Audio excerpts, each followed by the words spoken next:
All right. So we are all done filling out our private family trust. So now what we're going to do is open up the floor for questions. So I know that I went through a lot of information here. So I'll go ahead and start answering questions. The first hand that I see is Letitia Clark. Hey, Letitia, how are you? Letitia,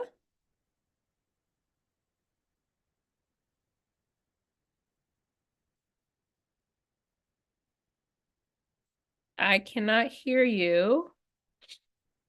Letitia, are you there? If not, I'm going to move on to the next person and then we'll come back to you. All right, so the next person is Katie. Hey, Hey there, Katie. how you doing? Good, good, good. How are you? Good. Another amazing session. Thank you so much. You're So, a welcome. few Thank you. questions. I know I spoke to you yesterday about I have a revocable trust right now. Yeah. Um, and like a living, I guess a living will, it kind of dictates who goes where. So, do I need to amend that, or how do I need to make it known that this will replace that, or Okay. taking pieces out of it? What exactly do you want to do? Because if you're still going to allow your revocable trust to exist, then there's nothing Mhm. that you have to do. You're only going to make amendments if there's any changes that you're going to make, right? Right, like yesterday we talked about moving the property. Okay, so then yes, you do. You have to make an amendment to show that you are removing property from outside of the trust. So you'll have a board meeting, and then in that board meeting you're going to disclose that the property is going to be, gifted to another trust, and then you just add it to your records. And then but then you have to do the legal part, which is the deeding, right? Hmm. And okay. Okay. And then I had a question about the successor, but I heard you mention that. So can I name the successor only to take charge if I become incapacitated or deceased, correct? Yeah, so that's their automatic position. So they're not a co-trustee. If you want them to be a co-trustee now, then that's the position you're going to put them. If you don't want them to be the co-trustee now, if you want them to be the trustee in the future when you are no longer the trustee, then you're going to put them in as a successor. So Okay. so if the verbiage is inside of the trust, you don't have to do anything additional. That's just what's known for that position. Okay, so I saw that you had a page at the end that names the people. I don't have that page on my document. Oh, okay. So in your attachments, it's there. It's just a separate page. So if you want to copy and Okay, paste it and put it into your attachments, you can. So you guys have it separately. I think it's a PDF or a Word doc. okay, perfect. So yeah, it's the Um, administrative contact information. okay. And then when we make changes, you're saying it's just a board meeting and then just save those minutes, and that is what they consider to be the amendment if you make any changes? Yeah, so you can do it that way. You can also do an official amendment if you want to. The official amendment is you actually putting the changes. So you are putting it line by line, whatever change you're making, and then you'll Mhm. get the official amendment notarized. Okay. Um, But when it comes to liquidating an asset, you don't really have to amend. You can just do a board meeting to represent that the asset is liquidated. okay. And then the TCU beneficiaries, I think I answered that questions, are my kids per se. Yeah. Okay. And then just to be clear, so I know the grantor has absolutely no say, but the trustee who is myself, I can make changes even though it's revocable. Can you explain that? Because the way I understood it, irrevocable means you cannot make any changes. Yes, so when you're talking about revocable and irrevocable, it's only applicable to the person who created it. So Ah, on paper, you did not create the trust. Whoever you're appointing as the grantor, that person created it. So let's ah, just say that you're using your parent. So now that irrevocability only applies to them because they created the trust, right? It doesn't apply to the trustee. The trustee cannot have irrevocability because they need to be able to manage the trust. They can't have that type of restriction. So that's why Okay. it's only applicable to one party, and that party is the grantor. And that's why it makes sense and it's in alignment with the grantor not having any power and control because they have irrevocability. So how Okay. could they have power and control and still have irrevocability? It's impossible. Doesn't make sense. Okay, perfect. Got it. That now Yeah. the light bulb is together. Okay, Right, wonderful. right. And Thank you. that's the major confusion that's out here is that people think, oh, I can't have an irrevocable trust because then I'm going to lock myself out the trust. Well, the solution is don't make yourself the grantor because you want to be the trustee anyways, right? A lot of people, they'll set up an irrevocable trust, they'll be the grantor, literally lock themselves out of the trust and then appoint someone else to be the trustee. They'll appoint like, I don't know, an institution or an attorney or someone else, a sibling, someone else to have all of the control over their trust. So to me, it doesn't make any sense. It's like do it the other way. So appoint Right. someone else to be the person who established it. Gotcha. Perfect. Thank you so much. You're welcome, Katie. Awesome. And then we have Shalindia Bell. How are you? Hello, everyone. I'm doing great. How are you, Christiana? I'm doing splendid. Nice to see you again. Nice to talk to you. Thank you. You as well. I have a Yeah, few questions. I'm sorry I absolutely. missed yesterday. I had got the times mixed up. I was thinking it was going to be yesterday evening, and I was waiting. And when I looked at the email, I said, "Oh my gosh, I'd have missed the whole the Oh, whole presentation." But I'll go back and look for it in the group. oh, There was so yeah, it's something gonna else be I had in your posted. your online your login. You have your login? Yes. Okay, perfect. Okay. It's gonna be there. Okay, great, great. So I'll go back and watch that from yesterday. For today, I have a few questions for the Yeah. trustee information. Okay. I want my husband and I both to be on it. So how Okay. does that work as far as having the as far as having both of us as trustees? How would that actually correlate on the paperwork? Okay, How that's would a I good put that? question. That's a good question. So, you have to determine who's going to be considered the founder trustee or the first trustee. Okay. So one of you guys has to be first and the other one has to be second. Okay. So let's Okay, just say that you're first. Then you're actually going to sign the indenture. And then the only thing that you're going to do is you're going to appoint him to be your co-trustee. So he's going to sign on the certificate of trust and then you're okay, also going to put him on the administrative contact information.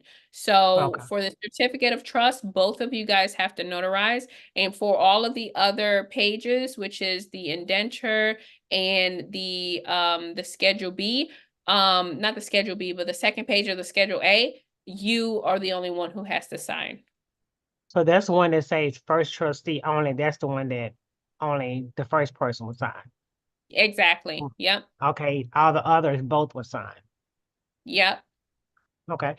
The next question, the Yep. beneficiaries. Okay, so we want to have our kids and our grandkids Yep. on it. So how does that work? We just basically have to get everything for all parties, or do you have to do something separate? Yeah, so you can put all of the beneficiaries on the form.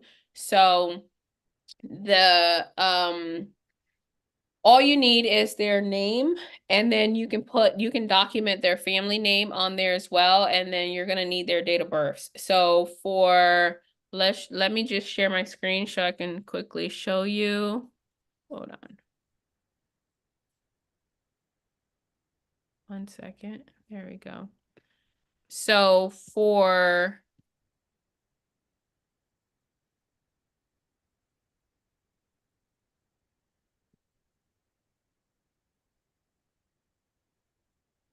Sorry, 1 second.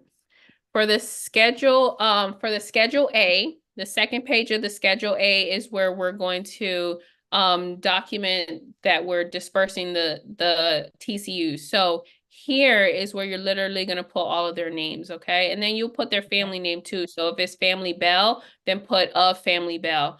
Okay. And and even for your grandchildren. So you want to be able to make sure that whatever amount of TCUs that you're giving them, that is going to equal, equal 100, or however you decide to disperse. So just don't go over 100. So let's just say that you have, 10 beneficiaries, and you want to give 10 each, then that equals 100, right? Or if you have 9 beneficiaries, then you want to give them 10 each, and then the other 10 you'll leave it in the trust. However that works for you, but you're going to list them here under the second page of the Schedule A, and then you're going to list them on the Schedule C.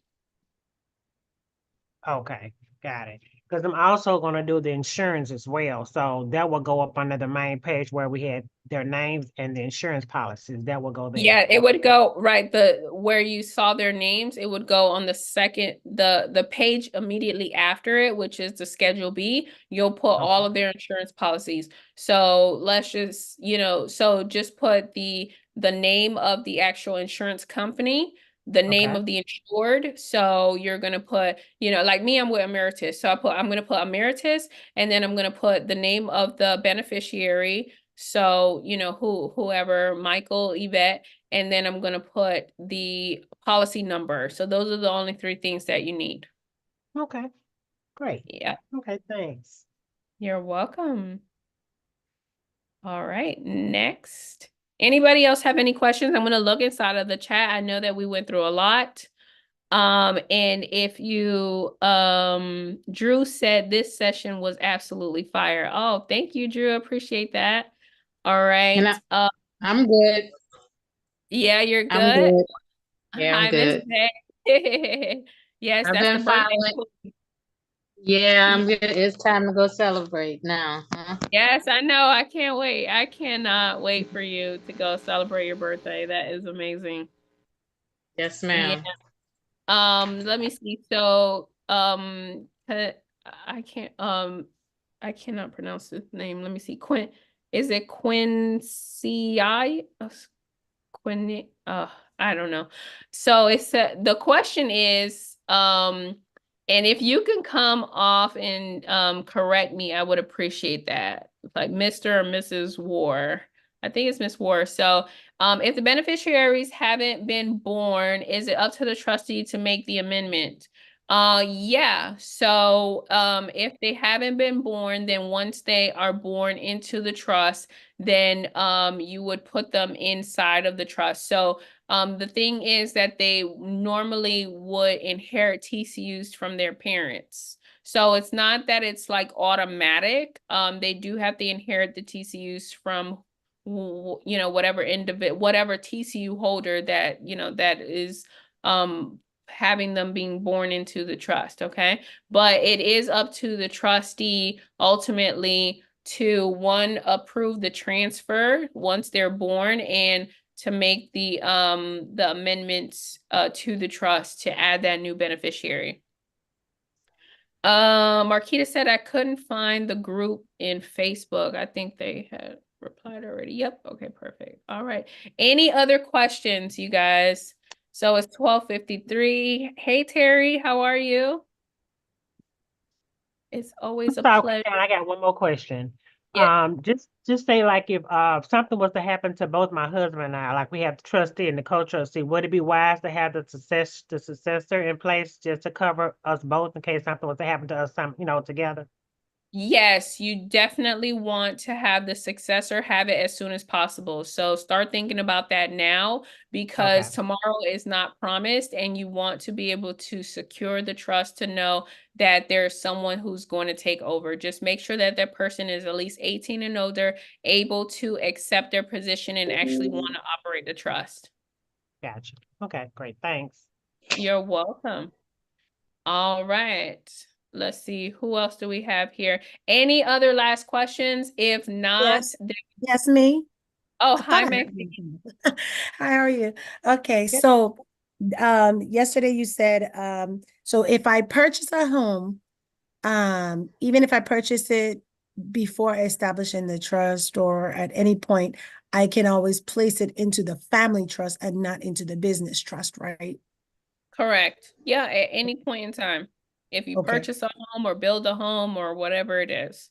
At Okay. any point in time, you can always add assets or delete, liquidate, remove assets. Okay. And then second, I guess the other question then would be, oh, you were saying that establish a trust for your child so that the trust can be passed down. But what if you have multiple children? I mean, okay, so you have to do it individually, right? So if you have multiple children, it's the same thing that applies, right? So do you want to have a trust per child? Do you like No, I want to know, is there any way that instead of having one for each child, because can I just do one group one for all five? Yeah, if you want to, but I mean that to me, um, it's up to you. You have to understand that you can do whatever, whatever you want. So if you wanted to establish another trust for all three or five children, you can, but that doesn't really make sense Okay. to me because one, you want your children to be individualized, and then two, they are already the beneficiary of your trust. So the whole point of what I was saying is not that you want to create a trust for them, is that two things. One, if your child is doing something, right? If they have a business, like my children, they have a YouTube channel, right? So I have a trust for them because they have a YouTube channel. Okay. A lot of other beneficiaries, their children have written books, they have a shampoo line, things like that. And so it warrants them to actually set up a trust for their children. And then once they grow up, they will become the trustee of their trust, which is the beneficiary of your trust. But they can also be the trustee of your trust. So and another thing is that the asset for your family trust is going to go from trust to individual, or it can go from trust to trust. But you don't, you don't want your family trust to expire. That's in the event that it expires. So in Okay. the event that it expires and you don't want your children to get the asset, you want it to go from trust to trust, then you would set it up that way. Okay. So, okay. I have one child that's written a book, so I think I'd probably use that one child just to at Yeah. least keep it. Yeah. So if you have five children, then you can put your four children as the beneficiaries, and then you can put your child who is an author, you can put their trust as that fifth beneficiary. And then you can have, because if he has royalties or she has like royalties and income and things that are happening and stuff, and a legal entity, or you legalize his name or something like that, then you want to protect them that way. Okay, great. Thank Yeah. you. You're so welcome, Maxine. All right, we got Katie. Hey, Katie. Mr. Ward said, forgive me, I'm at work now, can't unmute. Okay, as long as you are here listening to the information, and then you go and watch the replay so that you're able to set up the trust. And then after you guys are done setting up the trust, please book a call with me so that I can review everything for you, before you get it notarized. And if you need me to notarize it, I can also notarize it for you.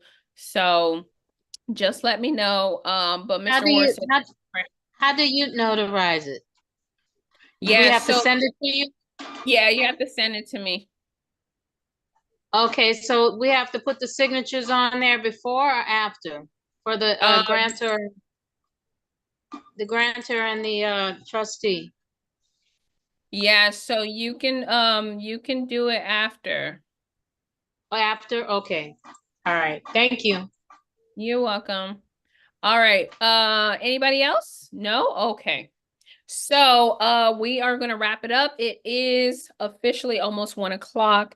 So we are on time. So I do have homework for you guys. So the homework is, one, if you're not in the Facebook group, please get into the Facebook group. So yesterday, your homework was to introduce yourself. So today, your homework is let us know, post in the Facebook group and let us know why you decided to become a trustee. We really, really, really want to know why you decided to protect your assets or to build generational wealth or to become a trustee and actually set up a trust for you and your family. So this is a part of us getting to know each other. And so we want one, if you didn't introduce yourself yesterday, because I didn't see any introductions, but I haven't checked today.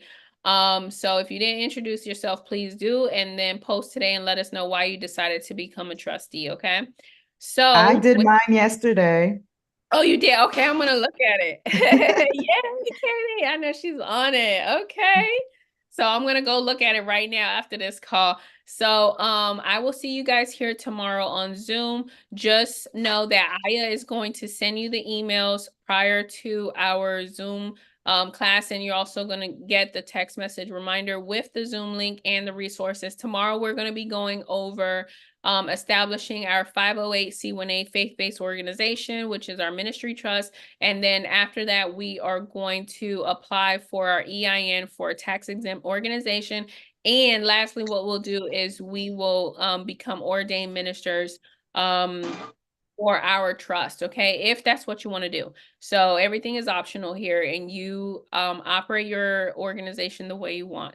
So with that being said, I will see you guys here tomorrow on Zoom at 11 a.m. Eastern Standard Time. You guys have a blessed day and get ready for tomorrow because we're going to be setting up our tax-exempt trust. Bye, everybody.